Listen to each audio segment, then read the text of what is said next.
Hello and welcome to this edition of Healthy Habits. I'm Amy Davis. Today we have Jeanne Peters, a registered dietitian and healthy aging expert. And today she's going to talk to us about an anti-aging vitamin that we all need to live. Jeanne, thank you so much for being here with us today. Thanks, Amy. I'm glad to be here.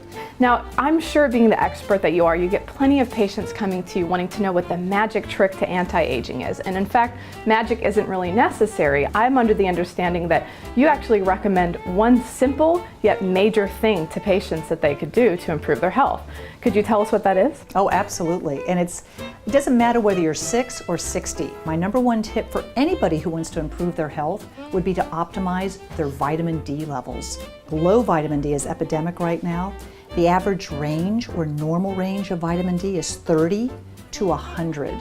And yet most of the clients that are coming into our practice, both the young kids, teenagers, and adults, are running levels that are below 30 or maybe somewhere between 30 and 40. So it's epidemic, and yet we know that if we can optimize those levels, so many healthy things can happen. Wow, that's actually shocking. Yeah. I know I recently got tested and I had incredibly low vitamin D levels. What would you say is the main reason why we're deficient?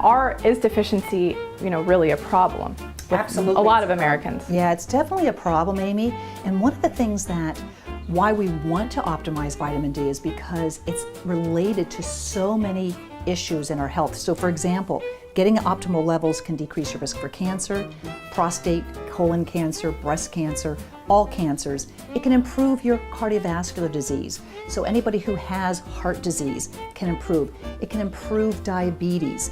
We know that people who have autoimmune diseases like MS or even diseases like celiac disease, Wow. their immunity strengthens when their vitamin D levels are at the optimal range. It's kind of like liquid sunshine also in your body, so it actually improves just the way you think and the way you feel. The problem is that because most of us are indoors these days, none of us are getting enough And wearing vitamin D. sunblock. I know I'm guilty of wearing sunblock every day on my we face. go out, we put it on, and we think, oh, that's going to help us, but it's actually protecting us from absorbing the vitamin D that we need. And how does someone know that they're deficient in vitamin D? And if so, what kind of tests can be done? I know I had a blood test for other things and that's how they find it, but I wasn't necessarily, worried that I was deficient in vitamin D. I had no idea. Yeah, nobody knows because you don't necessarily feel the symptoms. What I would recommend is that somebody gets just a vitamin D test, a 125 hydroxy vitamin D. It's simple and most physicians could go ahead and run that. So that would at least let you know what your baseline is. Then if you found that you were somebody that was below 30, like in the case you were below 30, then you really want to make sure that you're optimizing your levels. We'll talk about that in a moment. I, as a dietitian, as well as I work in tandem with my husband, Dr. Jeanne Peters, and we like to have people above 50. Okay. We prefer to see people more in the 50 to 100 range because we know that that's what's going to help optimize. It's like the difference between getting a C and an A. You don't want to be a C student, you want to be an A student. And where you were basically failing. Yes. So let me show you a couple ways that you could go ahead. So something to be aware of, it's difficult to get vitamin D in food sources.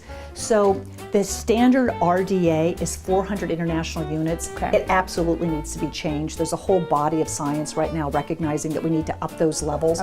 But for example, if you have a glass of milk, milk is fortified, so you can get 400 IUs. And that means it's added. It's been added, and you can get naturally, butter has a source of vitamin D just so it's naturally occurring. Eggs can be a source of vitamin D, but you're getting minimal levels. Most of us need to supplement. So let me tell you what you need to look for. When you're getting D, you want to look for D3. That's the best absorbed. And vitamin D is actually a fat-soluble vitamin, so it's best if you can take it when you're eating something with fat. It'll help to go ahead So don't just take it on an empty stomach with water, because it's not going to really... Yeah, that's a good thing. And so don't take it on an empty stomach, take it with food. The second thing to look for is if you're somebody like you and you're under 30, you may need to go to 5,000 international units a day in order to get your levels up. Jeanne, thank you so much for being here with us and giving us something to think about. I hope to have you back sometime soon. I would love that. Thanks, Amy.